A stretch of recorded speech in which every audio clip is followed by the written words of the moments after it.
Imelda Gisela, masih Ilmu Komunikasi di Universitas Nasional.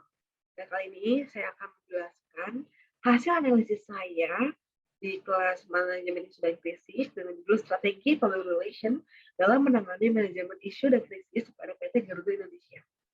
Baik untuk profil perusahaan dan latar belakangnya, saya akan jelaskan PT Garuda Indonesia adalah maskapai penerbangan nasional Indonesia yang berkantor pusat di Bandara Internasional Soekarno-Hatta.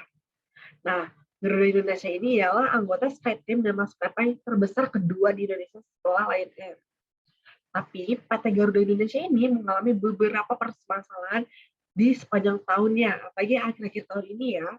Dan ini tuh sangat menyita perhatian masyarakat, khususnya pengguna setia PT Garuda Indonesia ini, maskapai penerbangan ini. Untuk analisis SWOT-nya, ada strength, itu ada nama besar perusahaan, pengalaman perusahaan di bidang penerbangan, sumber daya manusia yang handal, memiliki sistem penerbangan yang mampu beradaptasi dengan perkembangan, memiliki rute penerbangan domestik internasional, fasilitas dan pelayanan yang prima. Untuk weakness-nya, ada beberapa SDM perusahaan bermasalah, sehingga muncul konflik antara karyawan dengan manajemen Garuda, lalu ada kondisi keuangan kurang bagus, yang ketiga, ada analisis lingkungan eksternal. Untuk opportunity-nya, adanya dukungan dari pemerintah berupa jaminan dana untuk membantu menyehatkan keuangan perusahaan, lalu ada kebutuhan masyarakat akan penerbangan ke dalam dan luar negeri, lalu ada berkembangnya sistem penerbangan di Indonesia. Untuk threat-nya, itu tidak bisa membayar hutang negara di tengah tinggi, lalu ada bahan bakar. Pasal Garuda Indonesia berasal dari Pertamina, sehingga bahan bakar bergantung pada Pertamina. Stakeholder yang terkena dampaknya itu yang pertama investor, yaitu orang yang berinvestasi untuk PT Garuda Indonesia. Kenapa mereka terkena dampaknya? Karena mereka merasa dirugikan dan merasa ditipu oleh petinggi PT Garuda Indonesia yang telah melakukan pencucian uang dan suap serta memberikan laporan keuangan yang palsu. PT Garuda Indonesia sendiri terkena dampak yang membuat hampir bangkrut karena banyaknya hutang. Kedua, negara Indonesia. Kenapa negara Indonesia? Karena kena dampak karena mengalami kebangkrutan jika PT Garuda Indonesia tidak lagi beroperasi.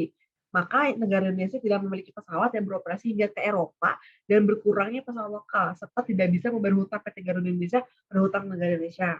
Lalu yang ketiga ada masyarakat. Nah, kenapa masyarakat? Karena akan terkena dampaknya karena adanya berkurangnya jam terbang pada masa PI ini yang membuat runtuh kepercayaan masyarakat terhadap PT Garuda Indonesia ini. Untuk perencanaan penyelesaian masalahnya, Garuda Indonesia sebagai maskapai terbaik di Indonesia yang melibatkan beberapa konsep yang terapkan, yaitu Garuda Indonesia Experience, yang di dalamnya terdapat nilai-nilai dasar berupa tepat waktu dan aman.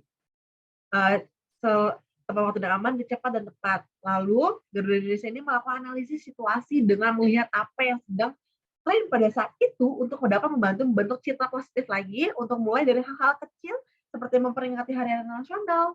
Garuda Indonesia ini memperoleh aspek poin yang diterima oleh masyarakat. Lalu masyarakat mendapatkan informasi mengenai Garuda Indonesia melalui berbagai media, nantinya dapat mempengaruhi keputusan untuk menggunakan jasa Garuda Indonesia dalam membangun brand awareness.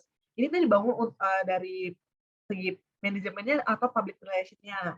Lalu dapat juga dengan press conference atau membuat press release Garuda Indonesia dalam mengimplementasikan strategi yang sudah ada dengan diselesaikan oleh apa yang sudah direncanakan sebelumnya.